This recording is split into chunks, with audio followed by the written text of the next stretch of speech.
it really does seem like it gets better every year. This was our 9th. Next year will be our 10th anniversary on the Serve Roanoke. This is Serve Roanoke by the numbers, to kind of pull together everything you just heard this morning so far. I'm so encouraged by the number of adults and students working together. 60 adults, 80 students, 8 ministry partners, 6 Roanoke County parks or schools or Brambleton Center, 500 service hours. This is, who knows? We're hearing the rippling effects already of people, but who knows where God takes your service for His good, for His glory and our good in this community. And it's going to be so much fun to see what happens. Think of this as a church-wide mission trip where we gather and then go out into the community. We go to them because the gospel travels best when it crosses bridges with real needs, where real needs are engaged, where Christians are addressing real needs and ministering to the community. Here's the week for next year. If you want to put it on your calendar, we've locked it in July 20 through 24. So if you're planning your beach vacation for next year, don't go then. Make sure you get it on the calendar. So look, we're not just pulling weeds that are going to grow back in a couple weeks, because they are, as hard as that is to hear, because we pulled some weeds. We're not just mulching or painting or slogging wet carpets at the Friendship House. We're not just singing in a nursing home or doing a soccer clinic. We are living out the mission of the Son of God, who entrusted His mission to us, to go make a difference in the world, to be salt and light in a world of decay and darkness. So what I want to do today, turn to Matthew chapter 5, if you've got a copy of Scripture with you. There's one in the pew in front of you if you don't have one with you. I'd like you to see this with your own eyes and hear it. Matthew chapter 5, and it's verses 13 through 16. I want to make a case from Matthew chapter 5 that we should keep serving our community for the rest of the year. That this would just be a launching, this would be an entering into, this would be the beginning of a way of service, not just for a week, but for the entire year. As I read Matthew 5, put yourself, and maybe you for some reason were not able to participate this week, but put yourself in a missions mindset. Put yourself in a missional mindset. What's the best way for us to engage this culture without giving into it? How do we serve winsomely and freely without imposing Christianity on people and without being gimmicky or manipulative? How do we do this? Matthew chapter 5, verses 13 through 16. Listen to God's word. Jesus says, "You are the salt of the earth. But if the salt has lost its taste, how shall its saltiness be restored? It's no longer good for anything except to be thrown out and trampled under people's feet.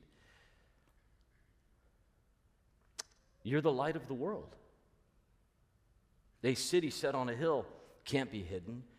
People don't light a lamp and put it under a basket, but rather on a stand so it can give light to the whole house. In the same way, let your light shine before others so that they may see your good works and give glory to the Father who is in heaven." This is the word of God. This is such a rich text. This is such a classic passage. No wonder people quote it all the time. In fact, even people who aren't believers will use the expression, they're the salt of the earth, right? This is just, it's such a rich passage. It calls us to a life of personal godliness, to stay salty, to stay close to Jesus, or we will not be of any good use to him. It also gives us in verse 16, our ultimate reason for serving, so that people will bring glory to our Father who is in heaven. Our good works are done for his glory. There's so much going on in this passage. I mean, there are really several important aspects to this passage. I want to focus on one aspect today.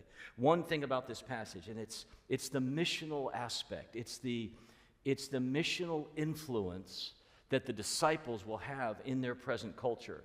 Think missions, think cultural influence. Think, okay, why does Jesus compare his disciples to salt and light in a decaying and dark world? Why is he making this comparison? What's the point of the comparison? The way that the disciples of Jesus will influence, listen to this, the way that the disciples of Jesus will influence the world is not what you would expect. It's counterintuitive. It's like the gospel itself. It's not what you would think. Salt and light are organic, natural. Every home used salt and light. People understood that salt was a naturally good thing. They understood that light was inherently good. This analogy is not a mechanical, fix-it kind of analogy. It's different than that. I mean, Jesus was well acquainted with the mechanical. He was a tradesman. Jesus fixed things all the time. He knew that world. He knew how to fix things and get things done. He could have easily said, "You are the hammer of the earth. I want you to go pound the kingdom into them," right? "You are the pry bar of the world. I want you to leverage your relationships and your money to get people to pay attention to me."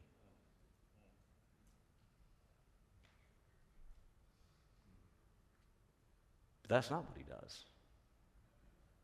Not at all.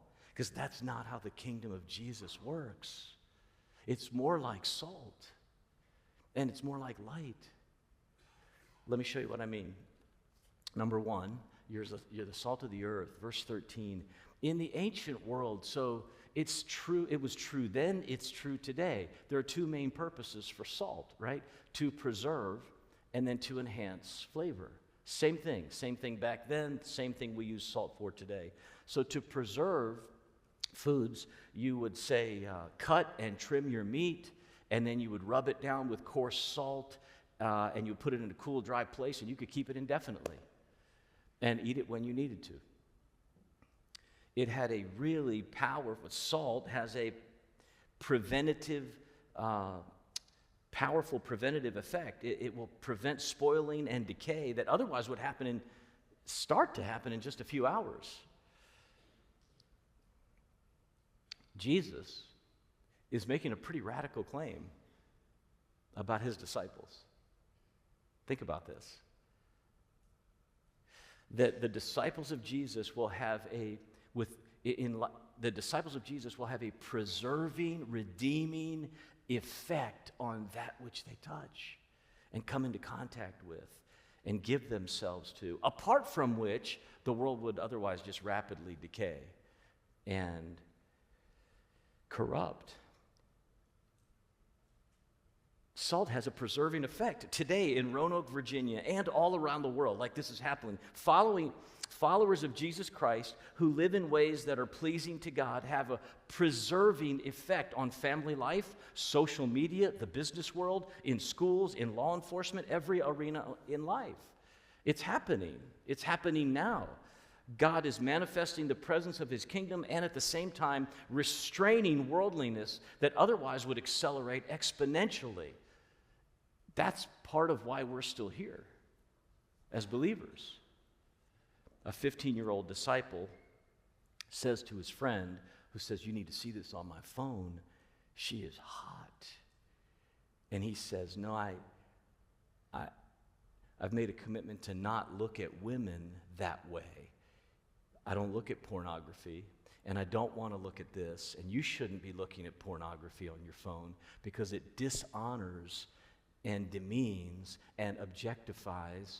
Okay, he's got a good vocabulary for a 15-year-old. Or a 30-year-old sees his friend stuck in a gambling addiction, and he reaches out to him. And he says, I know you're stuck, and I know you're underwater, and I know you can't get out. I'll help you. How are we going to do this? Or a businessman who's tempted to cheat on his taxes again, and his godly wife says, please don't do this again. It's not worth it. Our good name is worth more than the $7,000. So disciples in this world make real-time preserving effects on society that really does often feel like it is just spiraling out of control into corruption.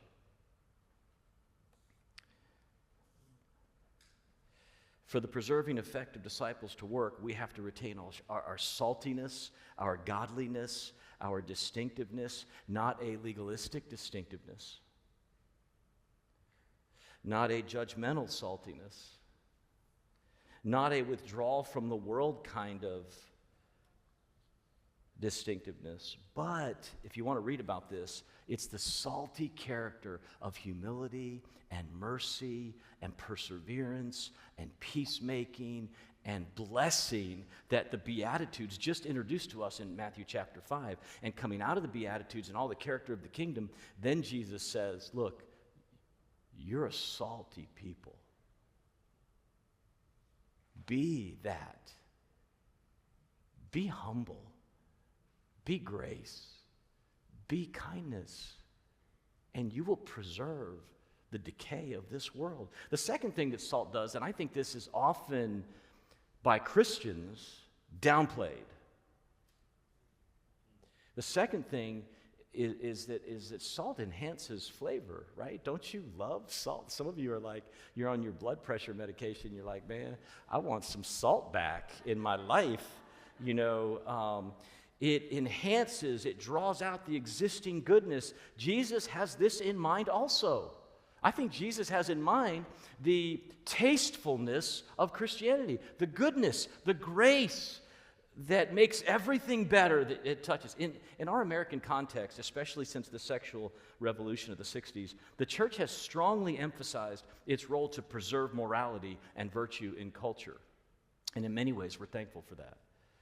To defend marriage between one man and one woman, and we should defend the institution of marriage between one man and one woman. To fight for the goodness of family life, to oppose abortion and fight for the sanctity of life. And we should do that. These are good things. But how you do it really matters. And this has often been downplayed by the church. Because sometimes our preserving effect has had a spoiling effect. We have not handled it well. We've set aside the very grace and kindness of Jesus, and we've come off as self-righteous, angry, rude, know-it-all Christians who know how to fix the world. And it's not helping. You can't throw away the very heart of the gospel to bring gospel effect in a culture.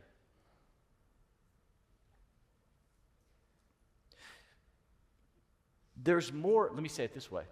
There's more to being salty than just holding back the corruption. Like, we want it to taste good. Christianity, in its fullest, most biblical sense, is delightfully satisfying and good for everyone. And it tastes good. Like, salt is enhancing the existing flavor. Don't know if this is true for you. It's one of my favorite summertime things to do is to have a meal with corn on the cob. And, okay, can I get a witness? I guess we're having corn for lunch today. So you get that corn boiled up just right. Don't overcook it. Don't undercook it. and slather it with butter, and then what? Yes. And I mean, like literally, I'm like a cartoon character at that point. Like just running back and forth. I mean, I can't stop eating that. And I just wonder if sometimes we forget as Christians that Jesus, when he says you're the salt of the earth, he also intends for us to enhance, make tasteful and good the world around us. It's a beautiful thing to see someone come out of the darkness and into the light, to see someone come out of corruption and into goodness. And you as a church are the salt of the earth. And I will say this, I love the way we're praying this morning, because we're praying that God will take what we did this week and leave favorable, enhancing impressions on this world. And even those that might be critical of what we did, that those who are watching, those being critical of something good that was done, would see it for what it is. We should pray that God will take what we did this week and draw out the good flavors of life for everyone that we were able to serve. You are the salt of the earth. Let's be the salt of the earth in this community. Secondly, Jesus has another comparison he wants to make. You are the light of the world. Verse 14, you know this one. A city set on a hill just can't be hidden. Nor do people light a lamp and put it under a basket, but they put it on a stand. It lights up the whole house. How many of you have a night light at your house that just stays on all the time? You got a night light. It's okay. Don't be bashful. It's okay. We can admit this. It's pretty amazing, isn't it? When you move the transition from daytime to nighttime, and then you kill all the other lights in the house, and at first you don't think this night light's going to do anything. Like, is this even going to work? But then your eyes adjust, the night goes on, everything gets darker, and this tiny little night light, it lights up the whole hallway. There's something about light that's just incredibly powerful and life-giving. In fact, you can say this about salt and light. What is true about both salt and light is that they are naturally distinctive. They retain, their effect comes from their distinctive properties. The reason they're effective is because of what they are. Life is better in the place where there is salt and where there is light. So the disciples of Jesus are by definition different and distinctive from the world. He even says, you are the light of the world. That's a pretty strong statement. To say that someone is the light of the world, that when they walk in, the light of God shines and dispels the darkness, that's a pretty arresting thought. You are the light of the world. In fact, Jesus himself would say this about himself. Now, that makes a lot more sense to me. Doesn't that make more sense to you? Jesus is the light of the world. I'm going to come back to that in just a second. As we extend our Serve Roanoke into the fall, as you serve your neighbors in the next few weeks, and you try to keep this service thing alive in this community, I want to give you 3 things about light that you can hang on to, and maybe just jot these down or mental note. Number 1, light doesn't promote itself. It doesn't need to.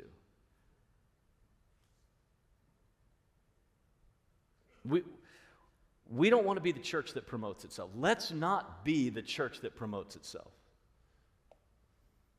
We don't need to call attention to our good deeds. I mean, you know what it feels like when somebody in your house or your family or your friend circle does something good and then they want to call attention to it to make sure everybody saw that they did something good. Don't do that, right? That's not how, light doesn't promote itself. The temptation is real, especially in the culture wars that we're feeling. The temptation is real to point out how much light we bring to the table, but you don't have to. You don't have to. Just be the light and let its effects be obvious. Verse 16, this is so that people will see your works and really not look at your works. The works that you do, the good works that you do, will reflect the glory of the Father. It will be very brief that they look at your good works. It will be more lasting and lengthy that they would see and look on the glory of the Father. That's the point. Secondly, light naturally dispels the darkness. You don't have to work to expose the darkness.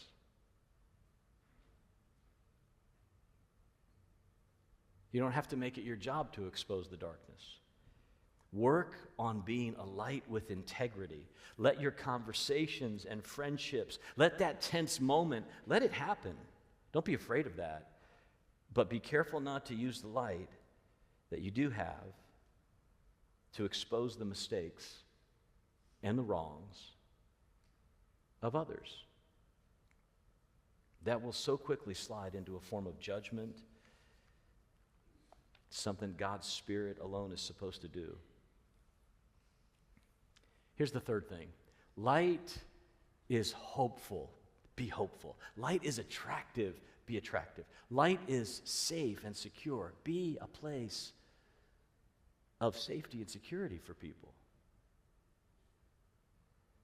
The world, look, what you don't have to convince the world of right now is that it is a hopeless and dark place. Even the world that's singing the song about how great everything is, how much progress we're making, how enlightened we are, it knows. It knows. Everyone knows how dark and hopeless and broken the world is. Everyone knows that. The world is so often hopeless and dark and criminal.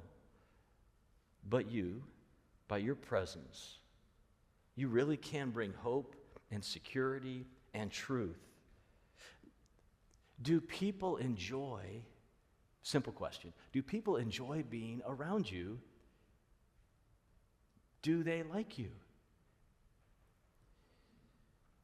Are you life-giving? Are you a life-giving person? L-I-F-E, life-giving. Yes, the light is alive in you, and that with that light comes life and hope. And do people enjoy being around you? Or are you more like that flashlight that shines on everyone else's problems? Oh, there's another problem. I see it. Yeah, that's your problem, and that's your problem, and that's your problem. Oh, and that is your problem. That's the way Christians operate in this world. It's really not good for us to operate that way. Shining our big flashlight on everybody else's problems and not realizing how dark and sinister and broken and ugly our own hearts can be. What if we spent our time cultivating a hopeful, attractive, safe, secure way of life that people were drawn to? What are you guys doing over there? I mean, they're nice, but they're not schmaltzy. They're good and they're authentic and they're kind, and it doesn't seem like they want anything from me. Light is hopeful. It's attractive. It's safe. And the only reason this comparison is going to work for Jesus, the only reason he can say, you are the light of the world, is that he himself is the light. And we are carrying around borrowed light. We're carrying around light that he's given to us. We get our light from Jesus. It's not our light, it's his light. Jesus said in John chapter 8, verse 12, I am the light of the world. Whoever follows me will not walk in darkness, but will have the light of life. And he came into the world, by the way, John chapter 1. In him was life, and that life was the light of mankind. Like every good impulse of life and light is from Jesus. That's where we get it. And we can't ever forget that.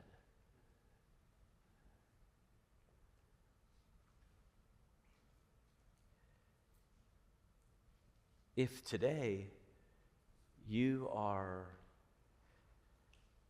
struggling because you're walking in darkness, and it's the natural way of walking in this world, and you've never met Christ, or maybe you've been considering Christianity. You grew up in this church and you've been thinking about it for a while, but the pull of the darkness is pretty strong for you, but you know you want out, you want to walk in the light, you want to get in the light, you want to follow Jesus. You believe Jesus is more than just a teacher. He probably is the Son of God. That's what you want to pursue. You want to learn more about that. If you want that today, man, we would love, this room is full of people who would love to talk more with you about following Jesus, leaving the darkness, and walking in the light, and really having a life that is satisfying and good for you, for your family, and for the community.